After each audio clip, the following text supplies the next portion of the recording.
Good morning students, this is your Hindi class and today we will start a new chapter कदम मिलाकर चल। Chapter 16 कदम मिलाकर चल। तो आज ये एक कविता है जो मैं आपको पढ़कर बताती हूँ। इसमें कवि ने क्या बताया है? कवि ने इसमें बताया है कि हमें निरंतर आगे बढ़ने का प्रयास करते रहना चाहिए। कवि ने हमें आगे बढ़ने की प्रेरणा दी है, आगे बढ़ने की प्रयास करने की प्रेरणा दी है। कवि ने कहा कि हमारा अथक प्रेम ही अथक परिश्रम ही हमें निश्चित रूप से मंजिल तक पहुंचाएगा। तो है जोश न ठंडा होने पाए कदम मिलाकर चल, मंजिल तेरा पग चूमेगी आज नहीं तो कल। मतलब हमें अपने जोश को ठंडा नहीं करना चाहिए और हमें अपना परिश्रम करते रहना चाहिए, हमें कदम मिलाकर आगे बढ़ते रहना चाहिए। तभी हमारी मंजिल जो है हमारे कदम चूमेगी, तभी हम अपनी मंजिल को पा सकेंगे। आज चाहे आज मिले या कल मिले, लेकिन हमारी मंजिल हमारी कदम जरूर छुएगी अगर हम परिश्रम और मेहनत अच्छे से करेंगे तो। सबकी ताकत, सबकी मेहनत, सबकी हिम्मत एक, सबकी इज्जत, सबकी दौलत, सबकी किस्मत एक। ये सबकी ताकत और सबकी मेहनत, सबकी हिम्मत एक सी है। बस ये क्या है, और सबकी इज्जत भी है, सबकी दौलत भी है, सबकी किस्मत भी है। लेकिन जब तक हमारा परिश्रम नहीं होगा तब तक हम अपनी मंजिल को नहीं पा सकेंगे। इसलिए हमें अथक प्रयास करना चाहिए और हमें अपनी मंजिल को पाना है। शूल बिछे अगणित राहों में राह बनाता चल, मंजिल तेरा पग चूमेगी आज नहीं तो कल। सबका तुलसी सबके मीरा, सबका सूर कबीर, सबके मंदिर सबकी मस्जिद, सबका है गुरुद्वारा। देखिए सबके लिए तुलसी भी है, सबके लिए मीरा भी है और सबके लिए सूर कबीर भी है। लेकिन हमारा मंदिर मस्जिद गुरुद्वारा सबके लिए है, लेकिन जब तक हम अपनी राह में कांटे हटाकर अपनी राह नहीं बनाएंगे, अपने परिश्रम से अपनी राह नहीं बनाएंगे, तब तक मंजिल हमें नहीं मिलेगी। इसलिए हमें अपने राह के कांटों को हटाते हुए अपनी मंजिल को पाना है, राह बनाकर अपनी मंजिल को पाना है। ठीक है। शंख का पाठ बजा है ले गाड़ी सवार। शंख का पाठ बजा मतलब परिश्रम के बल पर ही हम आगे बढ़ेंगे।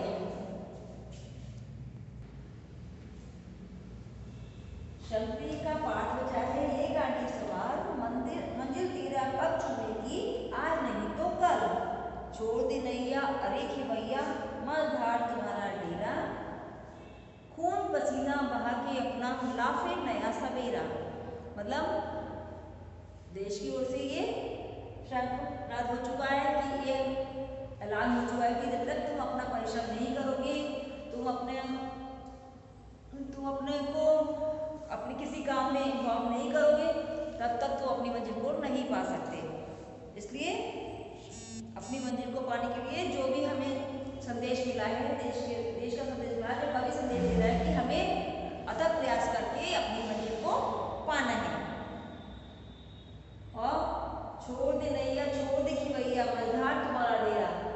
मतलब खिवैया और नैया के चक्कर में नहीं पड़ती, हमें केवल अपना खून पसीना बहाना है और अपने आप ही बहाकर अपने को नया सवेरा ला फिर नया सवेरा, तभी हम नया सवेरा ला सकते हैं अपने जीवन में, क्योंकि अपनी मंजिल पा सकते हैं। सीमाओं पर आज मचलता देशभक्ति का बल, मंजिल तेरा पग चूमेगी आज नहीं तो कल। सीमाओं पर आज मचलता देशभक्ति का बल, मतलब जो देशभक्त लोग हैं, जो हमारे सैनिक हैं, जो हमें मतलब जो हमारी बॉर्डर की सीमाओं पे रक्षा करते हैं, वो हमारा हमें रक्षा कर रहे हैं और हमें उनके बल पर आगे बढ़ना है, तभी वो मंजिल जो है हमारी पग छूएगी, मतलब तभी हमें मंजिल मिल पाएगी। नूतन वेदी बलिदानों की मांगे आज जवानी, देनी होगी हम सबको ही देश हेतु कुर्बानी। मतलब हम सभी को ही देश के लिए अपनी कुर्बानी देनी होगी, चाहे वो सीमाओं पर हो या देश में हो, समाज में हो, कहीं पर भी हमें सबको समाज के साथ चलना होगा और सबके साथ मिलकर ही आगे बढ़ना होगा। बलिदानों का ढेर लगे इतिहास बनाता चल, मंजिल तेरा पग चूमेगी आज नहीं तो कल। बलिदानों का ढेरा इतिहास बनाता चल, जो हमें हमारे देश के लिए हमें अपने काम करने हैं, जो हमें अपने बलिदान देने हैं, उनको करते हुए हमें अपनी मंजिल को पाना है। ठीक है, ये कविता मैंने आपको पढ़ाई है, इसके आप शब्दार्थ करेंगे और कॉपी में लिखेंगे। इसकी एक्सरसाइज मैं आपको करवाती हूँ। चलिए हम इसके क्वेश्चन आंसर करते हैं। मौखिक प्रश्न, प्रश्निका, इसके शब्दार्थ आप अपनी बुक से कॉपी में करेंगे। और इसके मौखिक प्रश्न करते हैं। कदम मिलाकर चल द्वारा कवि क्या कहना चाहता है? तो कवि कहता है कि हम आगे बढ़ते रहना चाहिए, हमें सबके साथ कदम मिलाकर आगे बढ़ते रहना चाहिए। पेज नंबर ख है, कवि ने जोश ठंडा न होने पाए की बात क्यों कही है? कवि ने जोश न ठंडा होने पाए से आशय है कि हमें परिश्रम करते रहना चाहिए। ठीक है। प्रश्न का, कवि मझधार में रहने की बात क्यों कर रहा है? कवि इसलिए कर रहा है मझधार में रहने की बात कि मझधार तुम्हारा डेरा से मतलब यहाँ तुम ही अपनी नाव के खिवैया हो, तुम ही अपने रास्ते के कांटे हटाकर जिंदगी में सफलता प्राप्त कर सकते हो। क्या?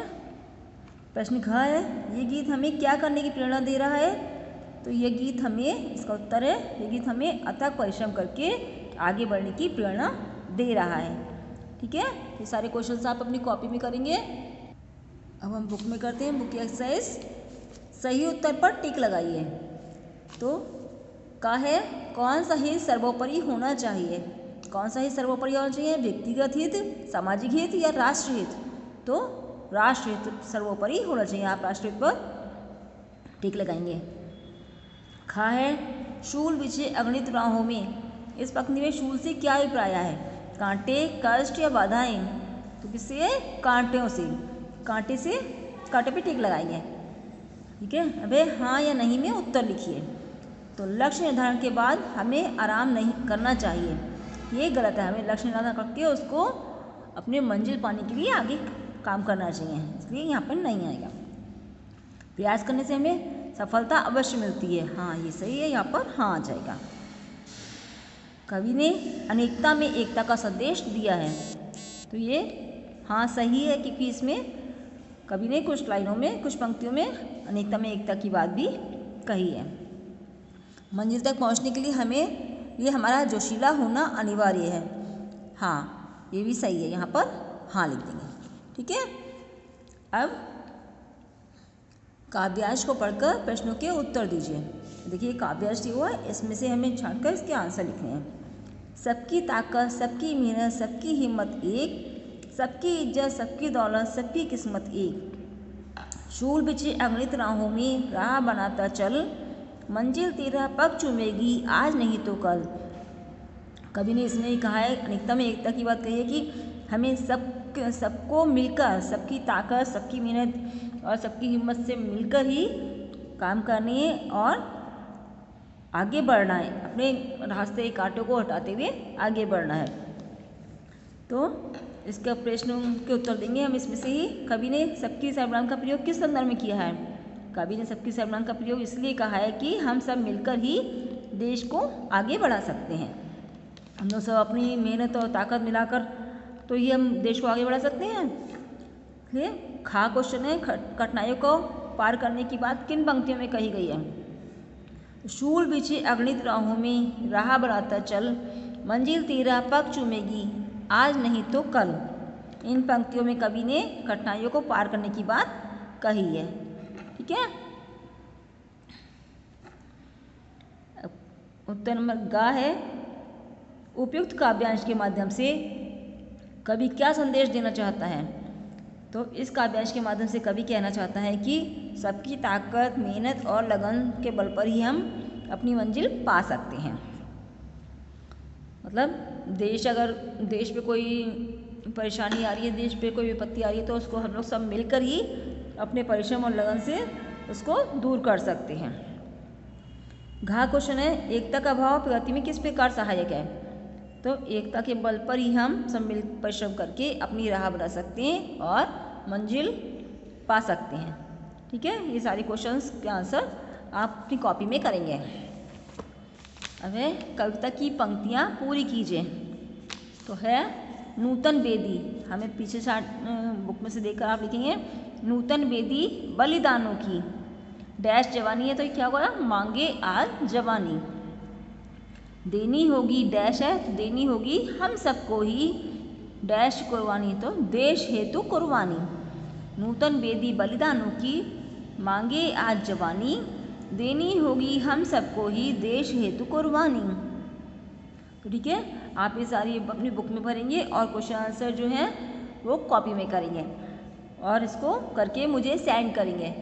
ठीक है, ओके। इसके आगे की एक्सरसाइज में नेक्स्ट क्लास में कराऊंगी। Thank you and have a nice day.